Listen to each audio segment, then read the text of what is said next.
Good evening and welcome to the Graduate Center. My name is Kai Bird. I'm the Executive Director of the Leon Levy Center for Biography. 11 years ago, David Nassau and a handful of other biographers persuaded Shelby White to establish the Leon Levy Center for Biography. And just yesterday, our judges selected 4 more working biographers to receive a $72,000 fellowship to support their hard work. Shelby has now supported 48 biographers, really a quite extraordinary intellectual enterprise. Building on this investment in the cause of biography, the Graduate Center is now recruiting students for a 2-year master's program that will commence this autumn. If any of you are interested in learning more about the art and craft of biography or memoir writing, please do consider applying for this singular degree program. Philip Roth was a celebrated novelist, a storyteller. Novelists and biographers have this in common. Both are storytellers, but only biographers have to tell their stories with footnotes. Tonight's conversation will be moderated by James Atlas, the author himself of 2 celebrated biographies, but also a memoir about his life as a biographer, The Shadow in the Garden.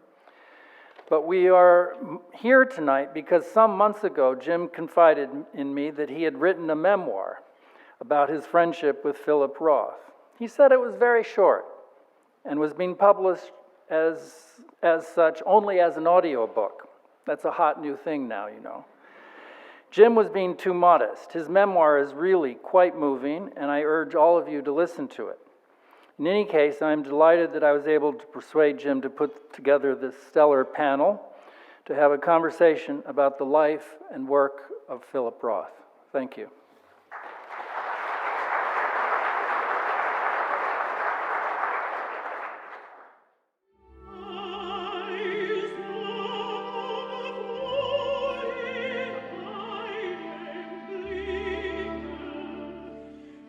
I read the writers I read 30, 40, 50 years ago, who I want to read now as an old man. I want to read now, in a way, fresh. Turgenev, I had a good time with. Conrad, I had a good time with. Hemingway and Faulkner, I had a good time with. Oh, my goodness. I read Kafka like crazy. I think I saturated myself with Kafka. A way of telling a story that no one had ever come upon before. The invention of a world that no one had invented before. It's astonishing. So I want to read these books before I die. Again. I wrote Everyman, Indignation, The Humbling, and I wrote Nemesis. And they all characterized by the cataclysm of death, how dying affects the lives of those who are about to die. Now, why at this time of life isn't difficult to figure out. If you look at your address book, it's like walking through a cemetery. One is at a funeral, as anybody my age or older knows, one is at a funeral every 6 months. Of who? No longer of your parents, grandparents, of course, of your friends. And it's particularly painful losing friends. It's a bitch, but your friends die. The prospect of death generates fear, sadness, the desire to have the whole thing all over again, but not rage. I'm not worried. I'm sad, but I'm not worried. The time is running out. There's nothing I can do after that. There's nothing to be done, and who cares anyway? Nobody cares. You know, just they see this little old man walking down the street, and they help me. So fame now is good. They help me across the street. You know. Where am I going to be buried?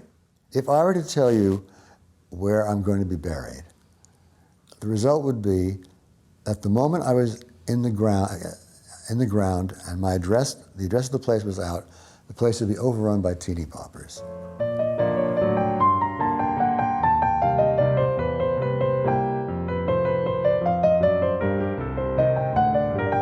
We gotta have an ending. We have an ending. A moving ending about the poor old guy's gonna die. And let that be the end, okay? That was Philip. Rueful, funny, charming, a joy to be around, but also tough-minded, a vigorous hater, especially of other writers, and a hypochondriac. We lived in the same neighborhood on the Upper West Side for decades and decades. And as I got older, he began to interrogate me very closely about the state of my urinary tract. And whenever I saw him walking toward me, he was so vivid. I would think, oh, good, a joke. We have a joke. In fact, I wish I could just sit here and tell Philip's jokes. But or we'll hear a lamentation. We'll hear something very interesting from the master. It was always a joy to see him coming toward me on the sidewalk. That photograph, that scene here on the bench is right across the street from my apartment. We were close friends in the 1980s and 1990s. After that, there was some Juris, but I loved being in his company. He was the most charismatic person I've ever known, really, or the most charismatic person I've ever known well.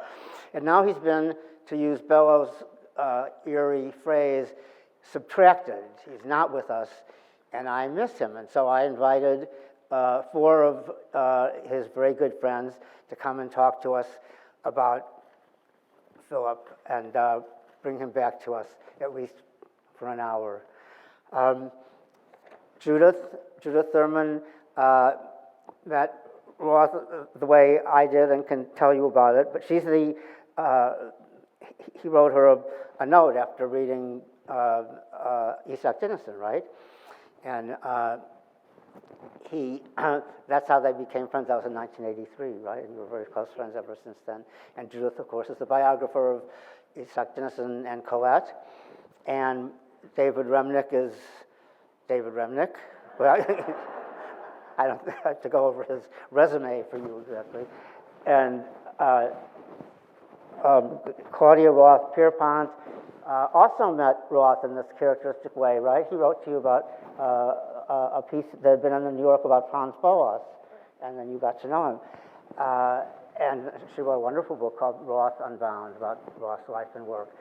Then we have Blake Bailey, fresh off a plane from somewhere, right? The biographer. Virginia. Blake is the biographer. He has the inside story. He has been, you've been working on your book for a few years? About 7.5 years. And you have, yeah, It's come almost on, done. Blake. Oh, is it really? I wrote page 953 today. And you're not cutting it? What? No. It's, yeah. Okay. Well, so the format is very basic. I want to ask each of them something that I've been thinking about in terms of their work and their relationship with Philip. And I'll begin with David. Tell us, David has interviewed Roth numerous times. He's interviewed on TV and in the pages of his magazine. And like all of us, he's very interested in Roth's work and life, but he has a particular deep affinity with the work that I'd like to hear about from you. That you said about your father. Hi. To interview Philip Roth was a very different experience than bringing him Barney Greengrass on a Sunday morning and chatting with Philip Roth for 2 hours. One, if you've ever read interviews with Philip Roth, he was very serious and straightforward and sifting the prose in his mind, and there was well-formed, extraordinary paragraphs that would come out, sometimes funny, like up there, although death-tinged in that case, and sometimes not academic, but even pedagogical when discussing certain novels, and sometimes his own work, and he had certain themes that he repeated over and over again about not wanting to be a Jewish American, over and over, okay. To go see him to be his friend, which not that there's a friend competition up here, but I'm a piker compared to these two women, but even in my own modest way, this was a man who was immensely, almost frighteningly alive in the chair.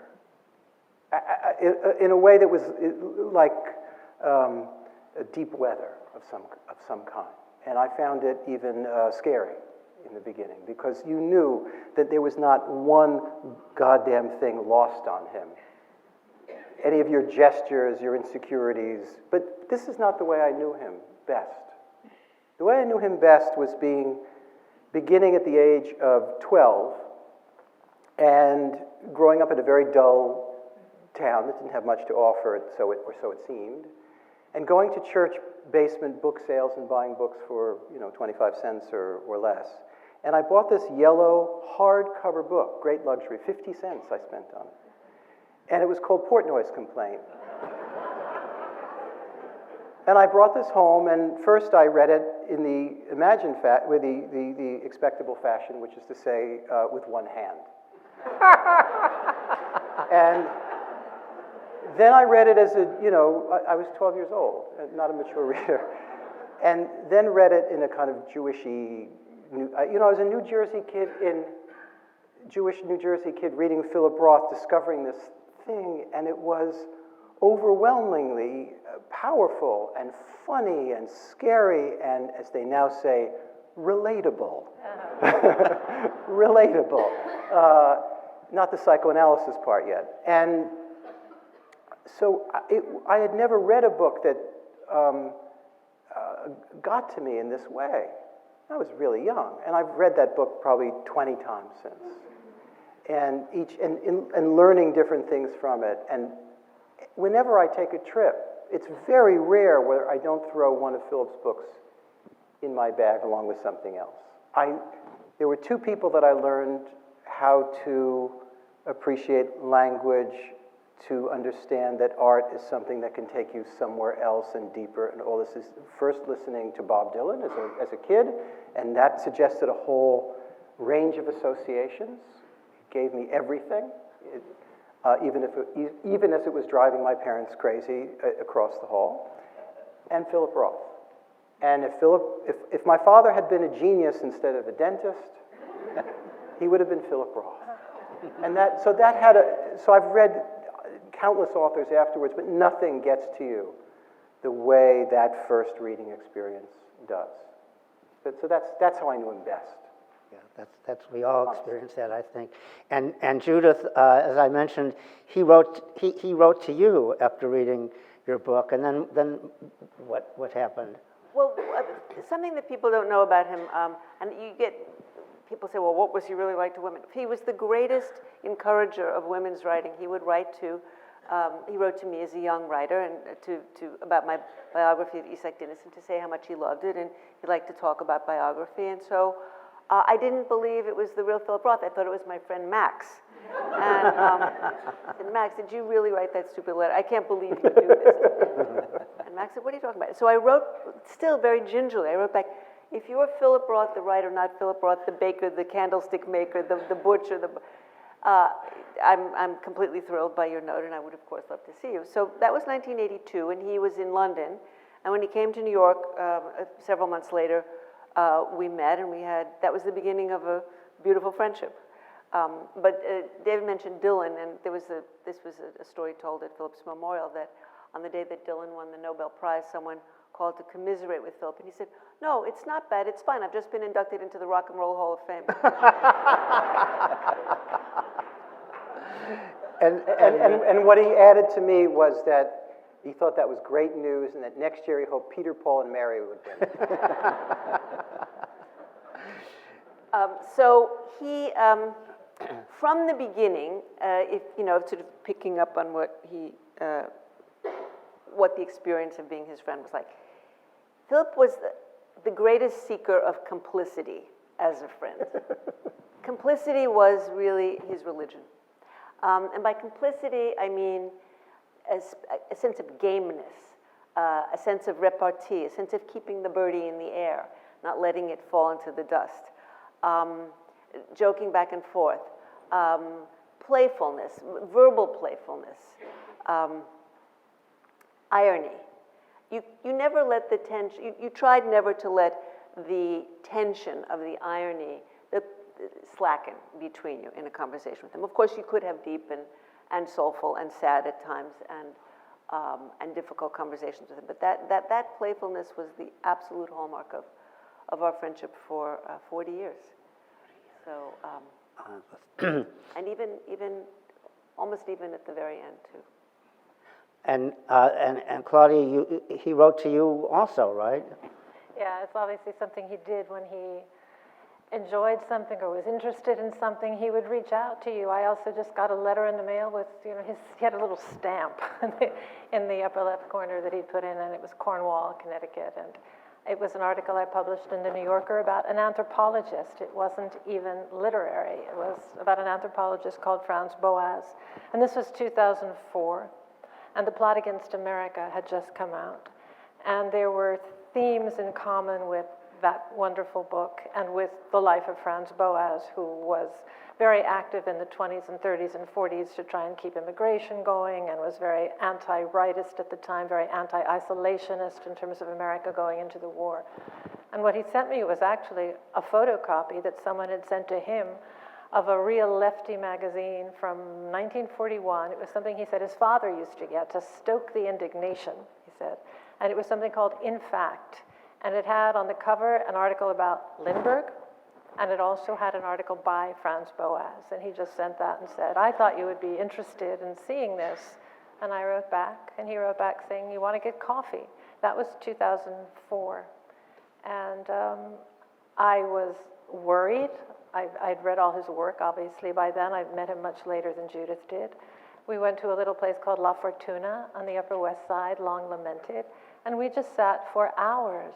And although you never forgot how brilliant he was also the best listener in the world, not only the funniest man in the world, but he made you feel like you were funny too. He laughed all the time. We talked about things like Irving Berlin forever, not Bob Dylan, sorry. Irving Berlin was our thing, and Bellow and different things. And I remember just walking home that first time.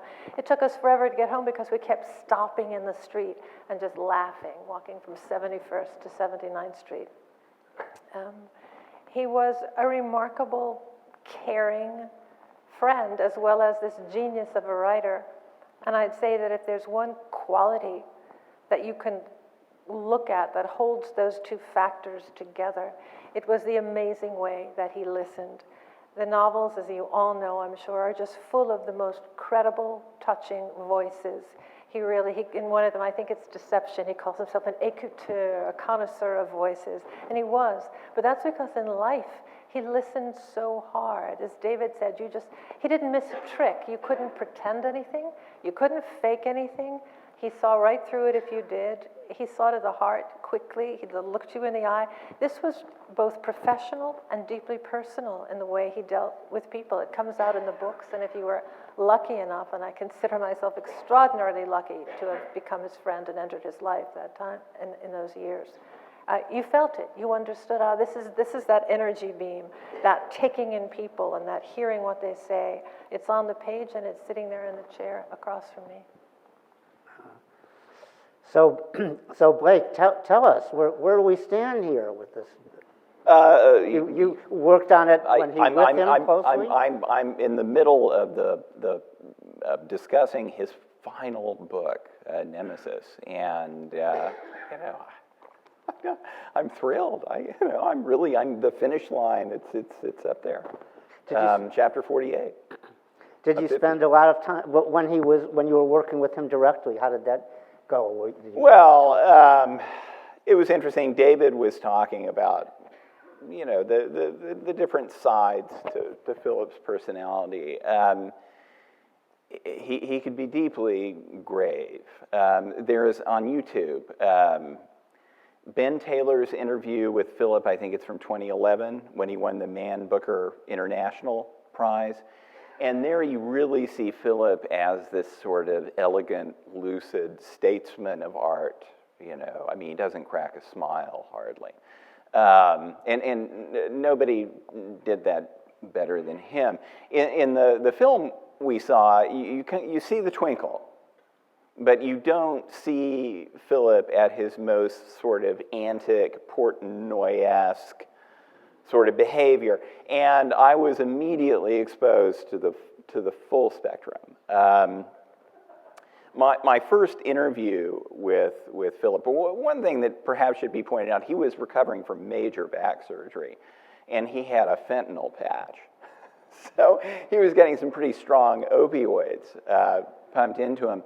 And, when I first sat down and he clapped on his big lopsided glasses and started interviewing me, why should a Gentile from Oklahoma do the biography of Philip Roth? What does my work, how does it relate to the Jewish American tradition, for example, Bellow and Malamud, and so on and so forth. So these very sort of daunting academic questions. And eventually, he got this photo album and dropped it in my lap. And it was the girlfriend album. It was extensive. Philip had a florid love life, and just as important a qualification for a biographer is knowing where he fits into the literary continuum with Malamud and Bellow and so forth, is not taking too prim or judgmental a view of a man who had this florid love life, right? And so I'm looking through it, and at some point I said something like, my favorite adaptation of one of your books is Goodbye Columbus, because I think Ollie McGraw is just, wow. And he looked at me, he became very interested, he sort of perked up, and he said, he said I could have taken her out.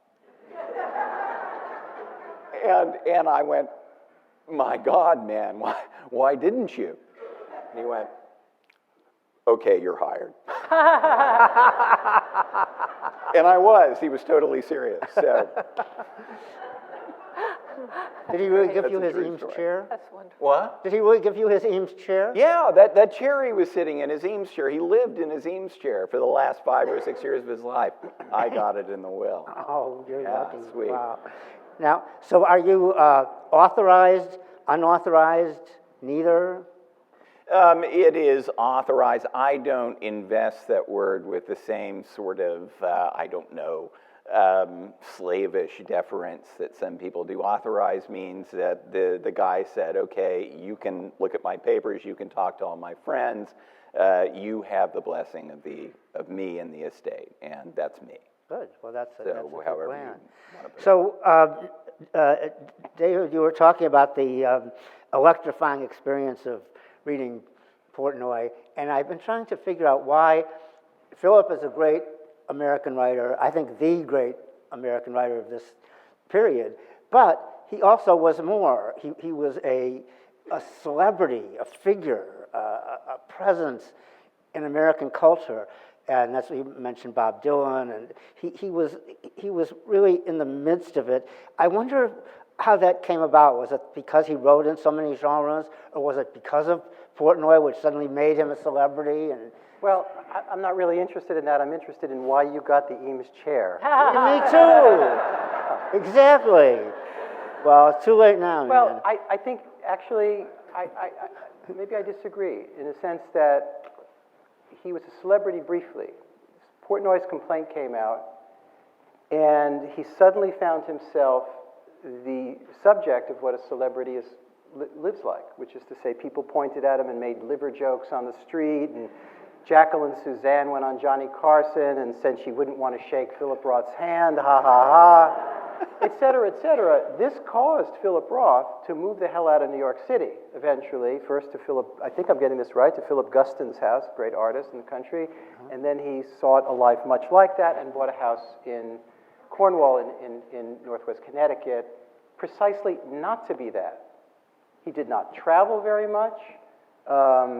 When he went to Eastern Europe to pursue that project, for him that was a big deal. I would say as an editor, there was a book by Cyril Connolly long ago called The Enemies of Promise. And The Enemies of Promise is, big misogynist, the pram in the hallway, da-da-da. Now the enemy of promise for writers is the panel in Sydney, Australia. And so where is so-and-so? I need a piece from that. Well, they're at a panel in Sydney, Australia. Philip never went on a panel in Sydney, Australia. He wasn't interested. He was, when I wrote this profile of Philip for the magazine, that's really how I got to know him. And usually I hope after I write about somebody that either he or she or I get hit by a bus. It's kind of not kosher for me almost to be friends with them afterwards. I made a happy exception here, however modest the friendship. And he really didn't want that life. He was, when I remember calling Judith and asking him to describe, when I knew Judith only a little bit, to describe Philip, she described him as a soldier who got up early in the morning and went to, for all the women and all the this guy spent most of his days, almost every single one of them, from the time that he was in his 20s until he quit, until he walked away like Ted Williams, writing 8, 9, 10, 11 hours a day, every day, and tearing up 100-page manuscripts and starting all over again. His devotion to his craft was absolute. No matter what you think of the work, and you have problems with this, that you like this book better than that, or whatever it is, that was the way he lived. He did not live his life. I don't mean to demean any other writer, but in pursuit of getting away from the desk. He finally walked away from the desk because he had had enough, and he did not want to. He did not want to sense in himself his own diminishing powers. He had seen, in his judgment, a writer he revered, Saul Bellow, writing at less than his top strength in Ravelstein and thereafter. The Actual, I think, is the thing afterwards. He did not want that. And, the books got shorter, as they often do in older age, but he walked off the field.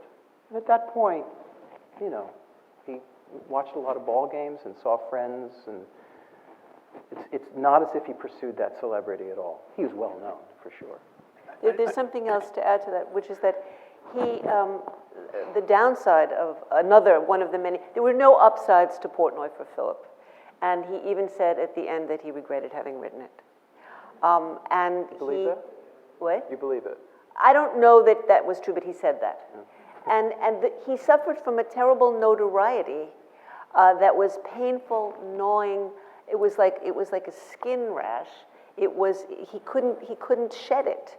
And he was also, accused, everybody remembers, of being the enemy of the Jews, and he was excoriated from pulpits. And this was torture to him. He lost, privacy was essential to his way of life, to his monkish, he was a monk, he was an art monk who had the odd excursion into non-monkish pleasures. So celebrity was something, in a strange way, anathema to him. There was no one he couldn't have met. He could have gone to the Oscar party, but the notion, you could occasionally get him out to go and have lunch with somebody on West 85th Street, someone who had writers over from time to time. He so did not seek celebrity. He was the opposite of someone who sought that. Could I quickly just piggyback on that for a second? I mean, we're talking about sort of the multitudes that Philip contained, and he seemed so dauntingly poised. I mean, he could do that too. I mean, if he was in a position of dignity, of quite proper dignity, he was Philip Roth, he was our greatest living writer, then he was comfortable with that. There's a video of him at the Roth explosion in Aix-en-Provence, okay, where there were Mao banners with his face on it up and down the street, and 20,000 people came to pay homage to him, and butter would not melt in his mouth.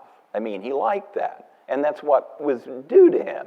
And he could be the numinous celebrity under those circumstances. However, he was incredibly vulnerable. He never forgot a mortification or a terrible insult or something like that. And when this Portnoy stuff, when people would come up to him in a restaurant and say, hey, did you order the liver? Or, hey, Portnoy, leave it alone. So, as David pointed out, he goes out in the country, first to Woodstock, New York, to be near his friend Philip Guston, And he's totally rattled by this whole Portnoy thing. He doesn't want any part of it, and he's really coming unglued. And he was walking with his then girlfriend Barbara Sproul, who is a wonderful person. And Barbara is kind of trying to talk him down and saying, you know, Philip, look where we are. Okay, we're on the mountain. There's trees. Nobody's going to bother you here. You have perfect peace. You can get back to your writing, etc. And there's a motor in the distance coming along the road. And so here she is trying to sort of soothe Philip, and the car pulls alongside them, and the window comes down, and they go, "It's Portnoy!" Well, I certainly didn't mean to remotely imply that he courted celebrity. He was an extremely private person. And if you look at the rest of this film, there are haunting scenes of him glimpsed through the window of his house in Connecticut after dinner. What writer writes after dinner unless he has a deadline? And standing there at his podium, or in the city here with these poring over these huge Book of Kells-sized notebooks with his work, going over it and over it and over it. I mean, he was monastic in that sense. It's not that it interested him, but I would think that he was torn though between that life and just it's not celebrity. It's just being a gregarious person, like loving company. That's why we were so drawn to him, is that he was. Can I say one more thing about the writing, the 11, 12 hours a day? He needed to write. It wasn't as though this was a discipline he chained himself to. I think eventually it came to feel that way. But if you knew Philip and he was finished with a book, and I would say to him, "Great, you can do something now. You're done. Let's take a walk." He'd say, "I took a walk." Now what? And I did ask him once, "How long can you live without a book going?" And he said, "Psychologically, about 2 hours." So it was a necessity, the work. It wasn't just, I want to write another book. The actual process was the way he lived and breathed for 50 years. And that's why stopping was such a shock to the system. And piggybacking real quickly on that, just the writing at night business, it's no coincidence that the American trilogy was written after Claire Bloom was out of the picture. Okay, one of the many boons of getting rid of Claire was he didn't have to talk to her at night after dinner. He could go back to his studio and write for another 3 hours. Hence the American trilogy. That's it.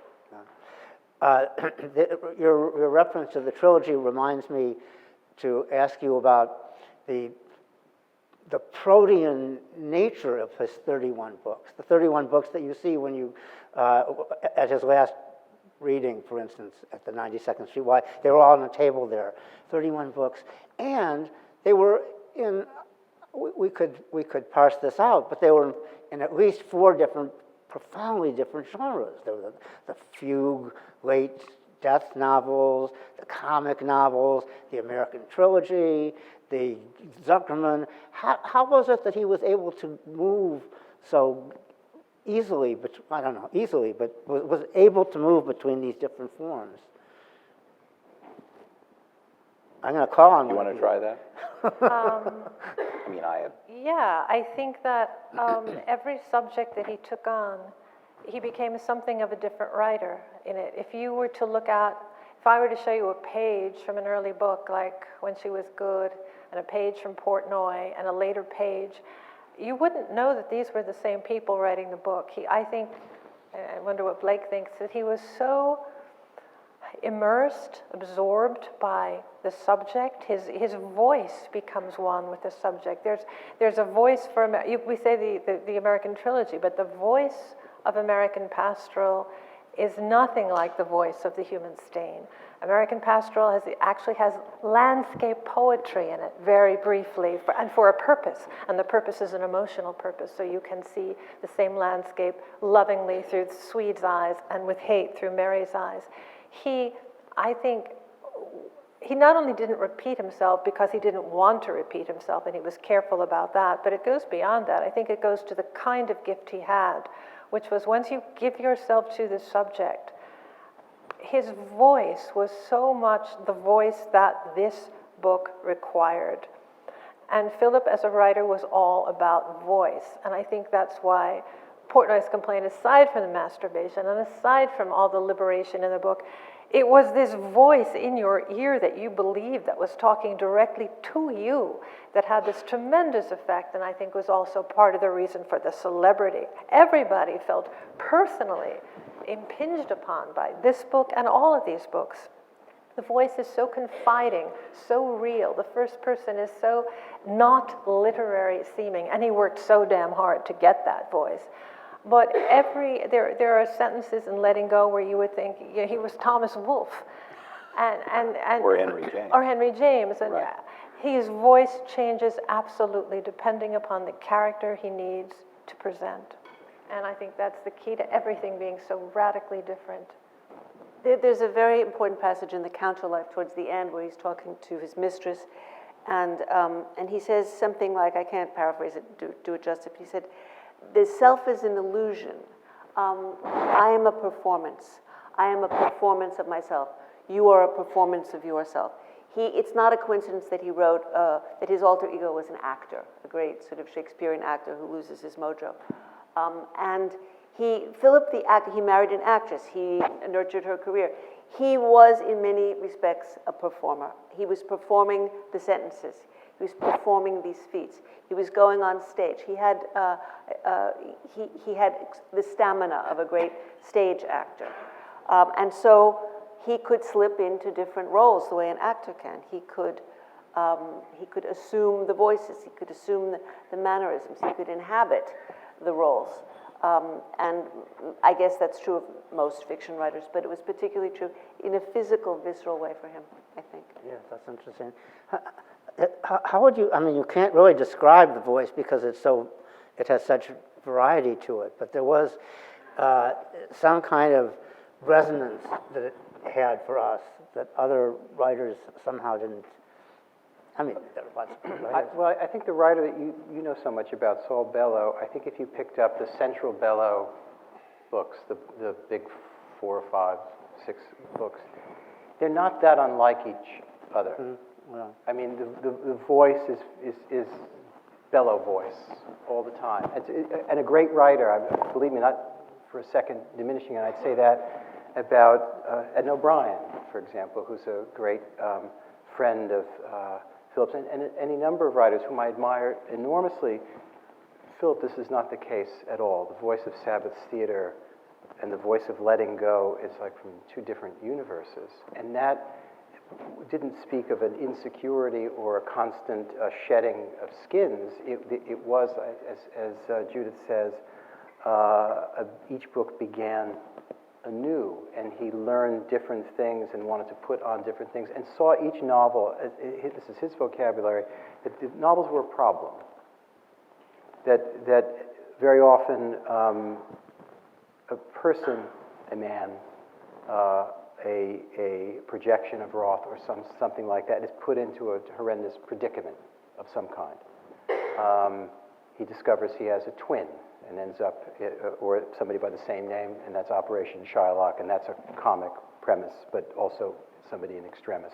That move is used a lot, but the voices are so utterly different. I can't imagine any, Joan Acocella, who's written about dance for a long time and writes as a literary critic as well for the magazine, in one of her essays was describing a typical literary career. Even a great literary career had a certain, not uniform shape, but more or less that there's apprentice work, and then there's the discovery of the original thing that person is going to do, the elaboration upon that original thing to do, and then self-imitation, and then decline. That's a very typical artistic career. It was not Philip Roth's career in any way, any more than it was Titian's career, or a very small number of artists who had completely, they came to be something else. I mean, you would not have imagined maybe the American trilogy when you were reading Portnoy's complaint.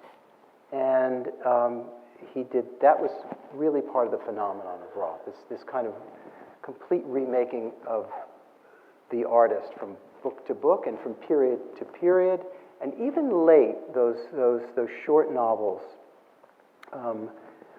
They're not uniformly perfect, I don't think. But you look at a book like Every Man, they're as fine in their way in late career as anything he ever wrote on their own basis, and that's a remarkable thing.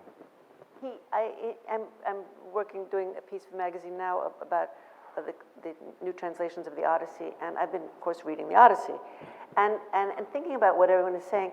There's an Odysseus-like character that Philip had, which is that he was somebody completely focused on one thing: survival, and his ingenuity.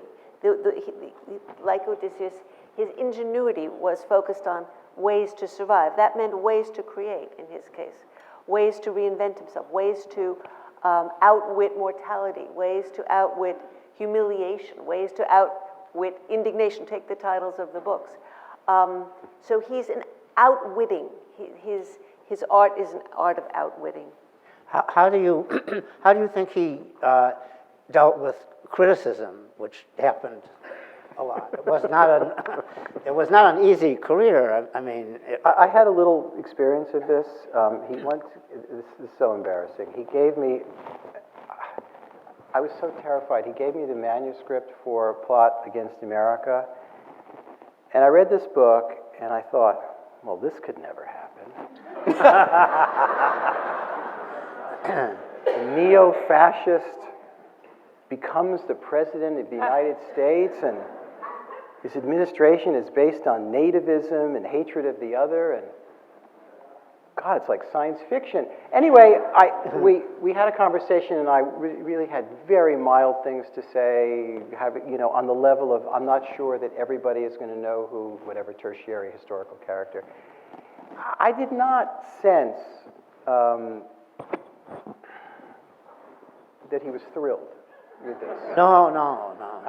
And in his apartment, there's a David Levine caricature of Irving Howe, who wrote the most horrifying review of Philip. I forget what novel. It was Portnoy, maybe? It was Portnoy mainly. Yeah. It was Philip Roth Reconsidered. Yeah, that he didn't have an axe drawn through Irving Howe's head was a mercy. So I don't think he really I think that was Gustin. Yeah. Gustin stabbing the... That's another one. Yeah. Well, you're allowed to have two. Jim, It's okay. You have some experience with Well, this. just- Jim was one of, three people up here were one of Philip's steadiest and most stalwart manuscript readers. But he had asked Jim's opinion of the anatomy lesson, I think it was. And No, it was Ghostwriter. Jim was kind of on the spot, Ghostwriter. and I assume he said something mildly approving, said, well, I liked it, maybe you expressed some quibbles. But later it got back to Philip that you had told someone else, and I think this is in your book. Why did I invite you on this? You had told you had told someone else that you thought it was a piece of shit, and Philip got you on the phone, and you can take it. Yeah, well, Philip was upset. This happened. Was he? And he was so angry at these critics, though. Like Irving Howe was not funny. When I went to visit him out in Connecticut, he took me to show me his pool, and he says, "Does Irving Howe have this?"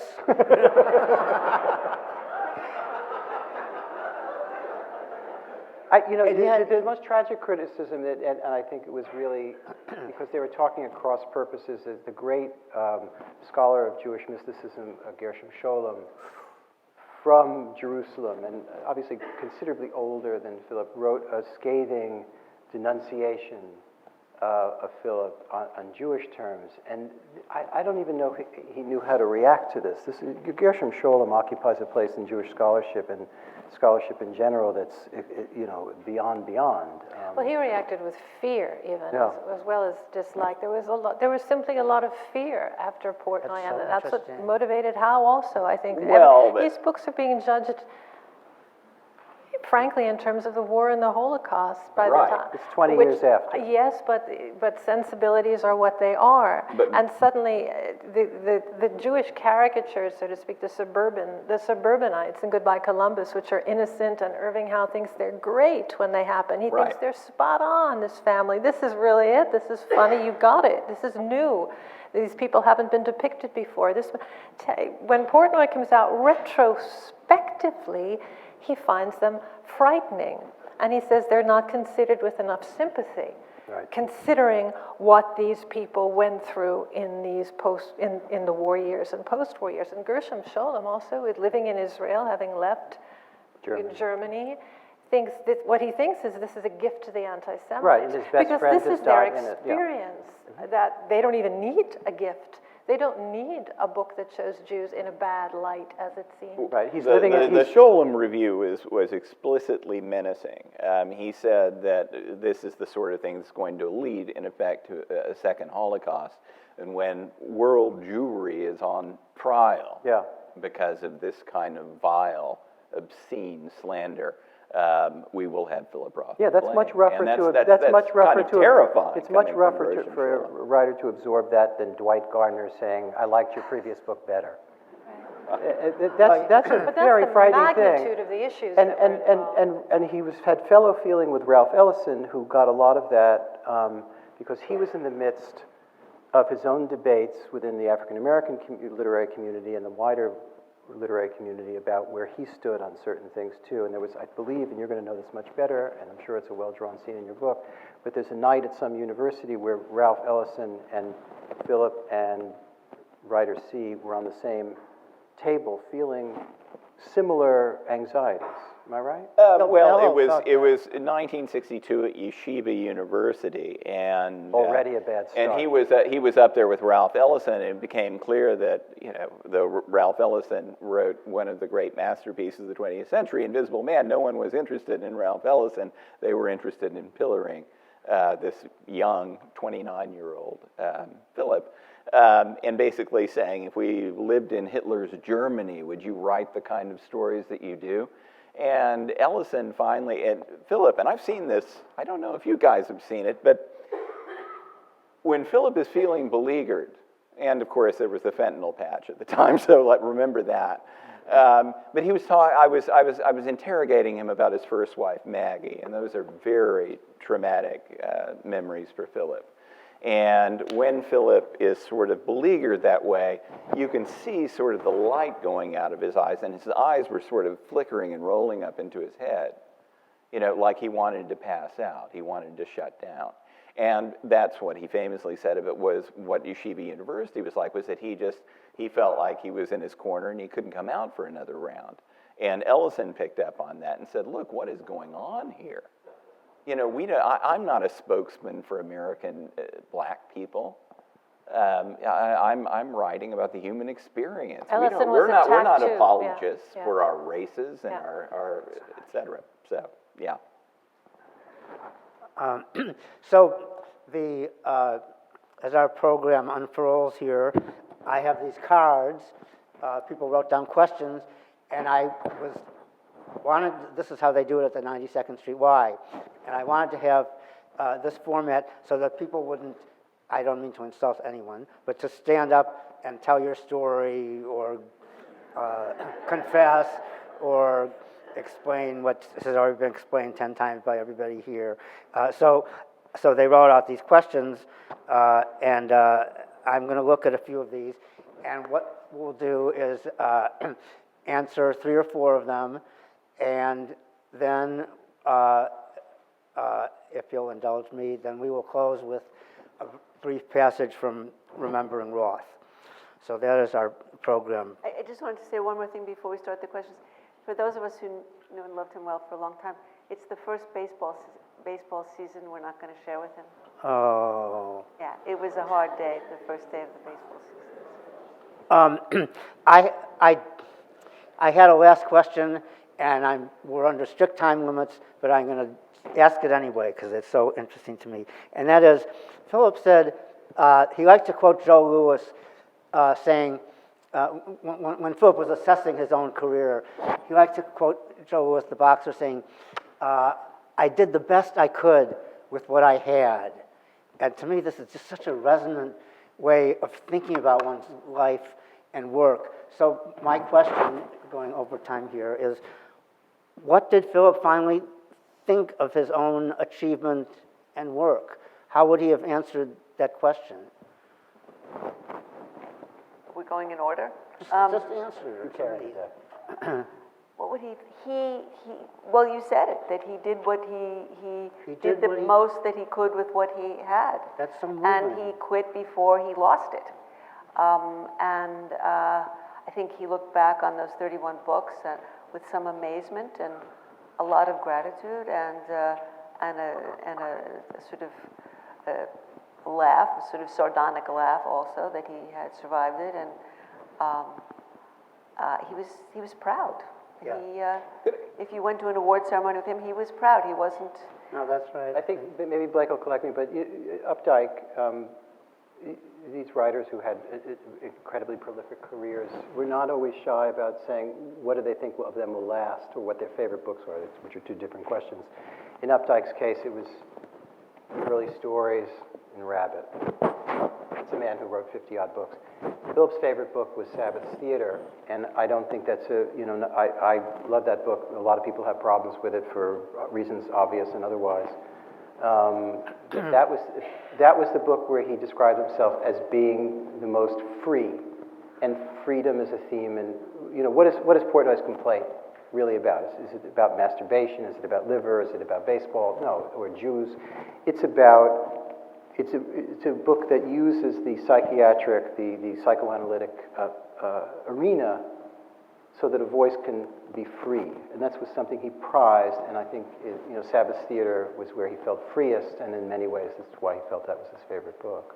So you think that's why? Because it was the most transgressive in a way? I mean, wasn't he torn between he had such a yearning to be the good dinky, as my grandma used to say, the good boy, and with his books, and yeah, but if that book is read well, it's not only a book that's deeply transgressive on sex and men and women and all the rest, but it's also incredibly sentimental, in the best sense, not loving things more than God does, but deeply sentimental about things like the Jersey Shore and a lost sibling, and the final passages of that book, the final 50 pages of that book are among the most elegiac books we have in 20th century American prose.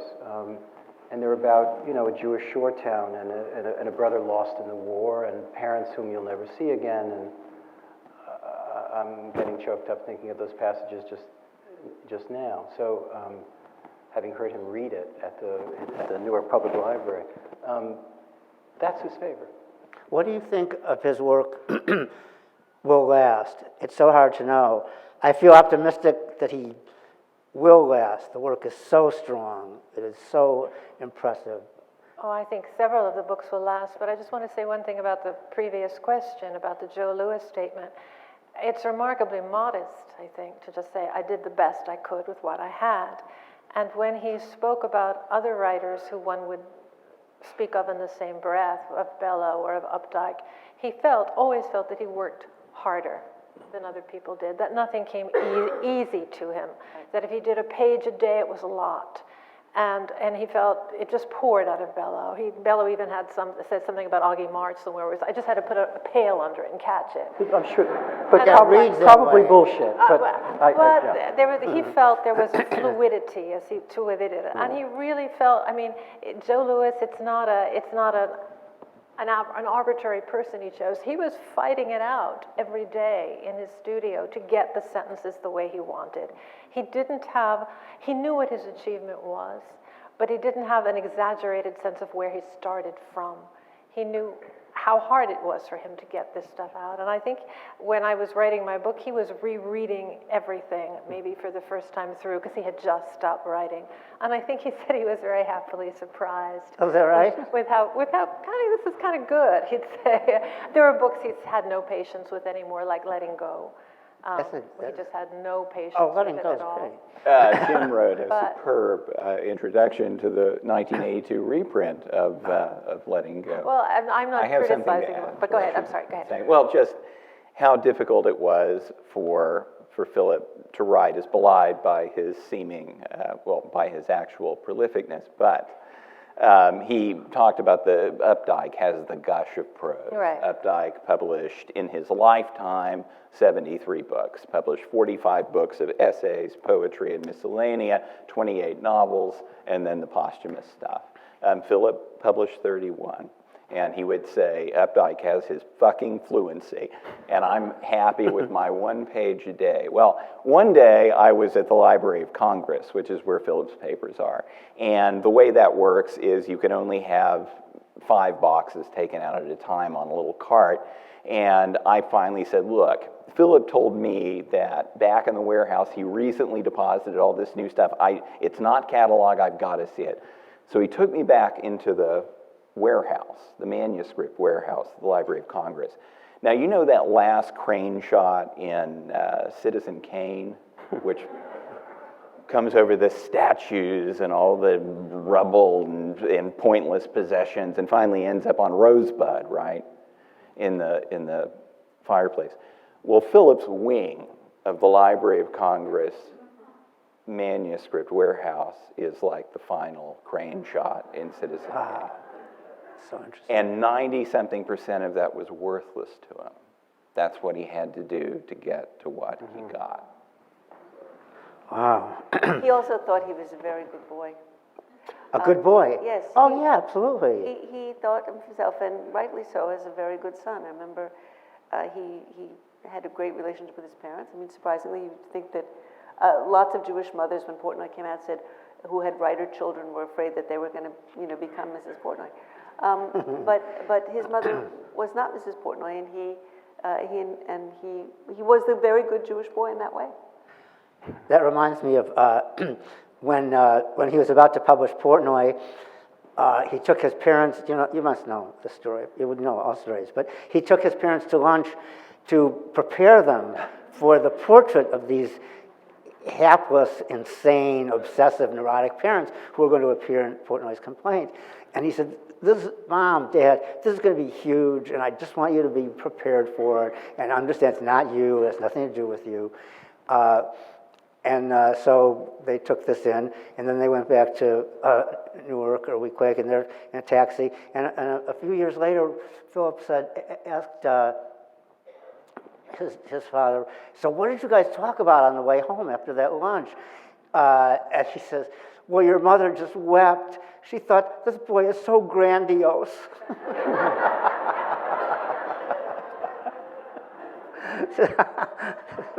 So, anyway, I don't know quite what to do about these questions. Ours are so much more interesting. Why did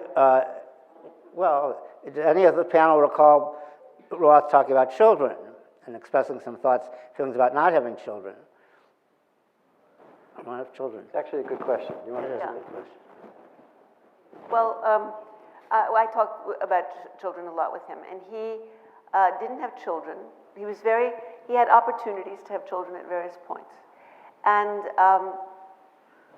it's better to tell the story about the cat, and then you'll understand why it's the story about the children. Someone once gave Philip a kitten, and maybe 2 kittens. Veronica. And Philip was excited. He loved the kittens. He took them to the studio. He played with them. He fed them. And a day later he said, I have to give them back. And the person said, why?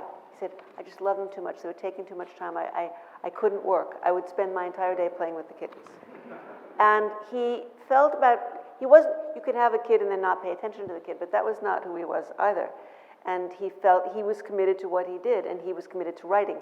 And he didn't feel he could be the kind of father he would need to be to a child and do the kind of writing he needed to do as a novelist. So he was a wonderful grandfather figure, and he was incredibly imaginative with kids, much more than you would ever think.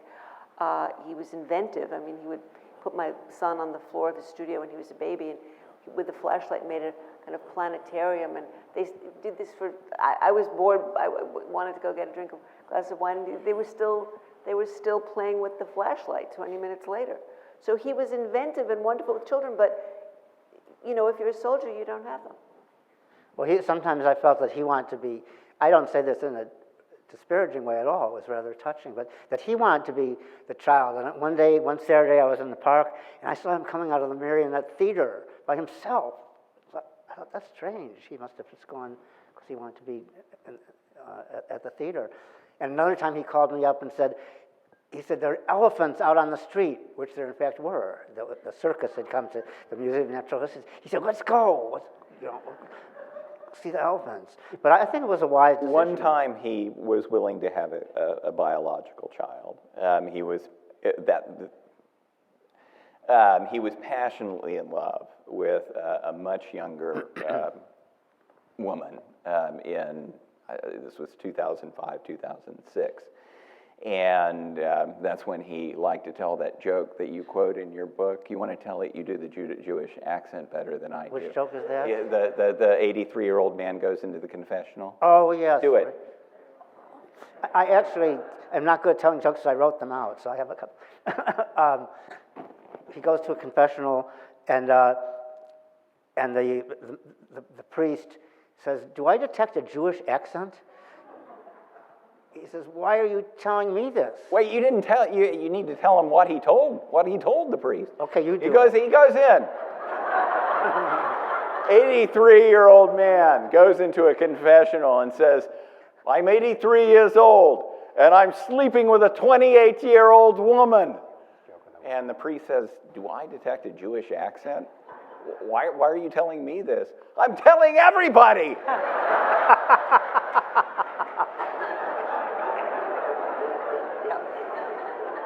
Well, since we're telling jokes... So Philip had this gorgeous, young, very brilliant and good-looking young woman. And he went to the genealogical doctor and to get himself checked, because by then he was 73. And, Bello had a child at 83, and Rose has some degree of autism. So there's a risk involved. All I have to say about that is that it didn't work out. But you can get the whole scene in The Humbling, because while Philip was in the waiting room at the genealogical doctor, of course, he grabbed an envelope and immediately started taking notes. That was Philip. Okay, that's all. That's good, well told. You have a good accent, too. He told me this joke once when he came up to me on the street. He said, this is the best joke ever. He'd gotten it from Bello. And unlike you, I have to read it because I can't tell jokes. 3 Orthodox Jews are walking down the street, and it's Easter. You know what is Easter, says one. Of course, the children put on costumes and go out in the neighborhood and ring doorbells, and people give them candy. That's Halloween, Dummkopf. Easter is the whole family sits around the table and eats a big turkey. Nah, that's Thanksgiving. Easter is about Jesus Christ. He dies, and they put him in a cave, and after 3 days he comes out, he sees his shadow, and has to go back to the cave for 6 more weeks.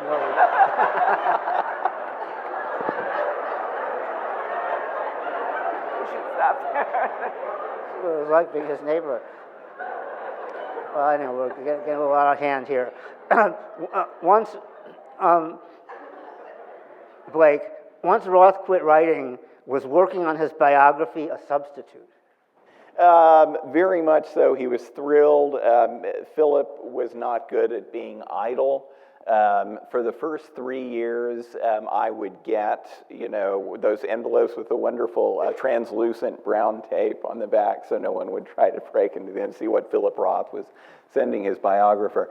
So he was really into it. He sent me thousands of pages, hundreds of files, and attached to each individual file was a meticulously typed memo telling me exactly what to think about the content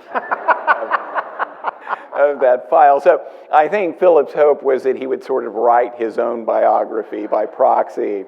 You may be the judge of how that worked out. Well, that's very interesting. But it must have been fun. It was terrific fun, and I was a little worried at first. Well, look, the way this started was I was having breakfast with Jim, and I was delivering my third biography, a guy named Charles Jackson, and Jim said, Ross Miller, my predecessor, as biographer, and Philip are no longer talking. And I said, well, Jim, this is your opening. I mean, you're the biographer of Delmore Schwartz and Saul Bellow. This is a natural for you. And it was like I dropped a cobra on Jim's plate. And he went, no, I'd rather not. No, I thought about it. He always denies that. And so anyway, I wrote Philip, and it was terrific. And again, Philip could be very intimidating, but I was never that intimidated because I knew that he was honorable. And I knew that if I was responsive, courteous, did my job, that everything would work out. We only had one conflict. Judith knows what that's all about. I don't think I'll go into that. But we survived it. I got the Eames chair, I'll just say one thing and then I'll shut up finally. Early into things, Philip had sent me a ton of stuff. I mean, I had spent a week in Connecticut with him, and he filled my car with all these boxes and papers and so forth, and he had one of my predecessors return everything to me FedEx, so I had boxes all over my office up to the ceiling. And one day, I've been working on things for about 6 months. He says, can you tell me everything I've sent you so far? And by then, I've filed as much as I have. I'm still processing. I still have boxes up to the ceiling. And I thought, this is a test. And so I didn't do anything for a week, but meticulously document, prepare this inventory. It was like 20 pages long. And I sent it to him, and he never did that to me again. He just wanted to make sure. It will be great. We all look forward to it immensely. So I guess I'll ask one more of these, and then we'll go to our close. How truly successful was he at transcending the Jewishness of his work, if he was? Transcending the what? The Jewishness. The Jewish question. Transcending it? We couldn't get out of here without that. I a plant in the audience. Why? Well, you don't have to identify yourself. What question that was, but why would he want to transcend? I don't think He didn't. No. The only thing he bucked against was this identity question, a hyphenated notion that he's a Jewish American. He bucked against that. But it may surprise you because of the reaction to Portnoy, or however you read the novels, and however you read the cartoon of his public image, or a deeper version of his public image. But his bookshelves were filled with books about Jewish history. His affinity for literature was not at all solely aimed at any one ethnic group or ethnic history, but you look at his predecessors and his idols. It's the world of Kafka or Bellow, and he was deeply read in all of this, which the cartoon of him would have him rejecting or walking away from. It was quite the opposite. And I will say he wasn't interested in being a religious person. At his funeral, there was the word God, as if I recall, was not mentioned, and there was no Kaddish, and it was the funeral service was purely the works of the great writer Philip Roth being read by my friends and others. I think he felt religion was a fool's errand, and made it quite clear in his work and in his interviews and his essays. But Jewish history, Jewish literature, he was marinated in it. And I think he never would have wanted to transcend, because he said many times that being a Jew was a great gift to his being a writer because of all the complexity that goes along with it. There's a line in one of the books which is, Jews are to history as Eskimos are to snow. There are so many, the moral questions, the history, the parents, the weight of it all, the complexity of it all, whether you want to run away from it, whether you want to run to it, the question of Israel, the question of whether you are a separate people, whether you're American, the complexity of it, I think that was a gift to him. If it was a grain of sand, that was a gift that helped him produce all of these works. It was essential to what he did. Transcending it was the last thing that he would even conceive of doing. I think what he ran away from was piety, and his choice of, quite frankly, of Blake Bailey, who, as you probably have figured out by now, is not Jewish, wasn't a prerequisite for filling the job, but he certainly didn't mind it. He did not want a kind of pious, in the same way that he got an angry Jewish reading of a certain kind in 1968 and the 70s, a certain piety set in the Hebrew school, in the Cheder, in the kind of surrounding Philip, once he had achieved a certain stature. And I think found that. Yeah, one of the first things that Philip said to me was, don't rehabilitate me, just make me interesting. So I guess we'll close with a passage from Remembering Roth. Browsing my shelves after Roth's death, the library's copies had all been taken out. I began to reread his books. I was surprised at how many were great. After Muhammad died, Roth had prepared to write his eulogy by reading 5 of Muhammad's books in under a week. A strange experience after a writer has just died. Suddenly everything distracting drops away and he is the books, and you read him fresh once again, almost the way you did at the beginning, only with a little more skill. I had the same experience with Roth. He was the books. All but 2 or 3 held up. Portnoy's Complaint, the book that made Roth's name seem less shocking than it had in 1969, though its sexual grossness is still provocative. The Ghostwriter remains a classic about the sexual longing of the old and the literary discipleship of the young. The other books in the Zuckerman tetralogy felt to me self-involved. If you're over 60, the slender, death-obsessed works of Roth's last phase are harrowing.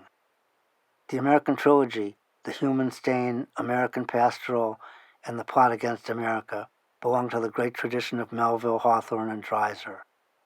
He also produced some dogs, Our Gang, I Married a Communist, a couple of others. So what? Try reading through Updike or Mailer. To see the complete works of Philip Roth spread out on a table in the lobby of the 92nd Street Y, as I did at his last public performance, is to recognize the magnitude of his genius. One day I came across an inscription from Roth in my copy of The Ghostwriter. For Jim, who now knows everything, Philip. It was a kind thing to say. He was referring to my intervention in the matter of Anne Frank and Amy Bullitt. But of course I knew nothing, and still don't. Not that any amount of insight can alter your fate. He was no more, freed from being, entering into nowhere without even knowing it. Ends every man. The nameless protagonist is carried off by a heart attack, just as he'd feared from the start. But there's no life without death, Roth taught his readers. That's the deal. So goodbye, dear Philip. I feel I can use that name at last. Our friendship was a complicated one, but real, and I will miss you until I myself am freed from being, until I myself am no more.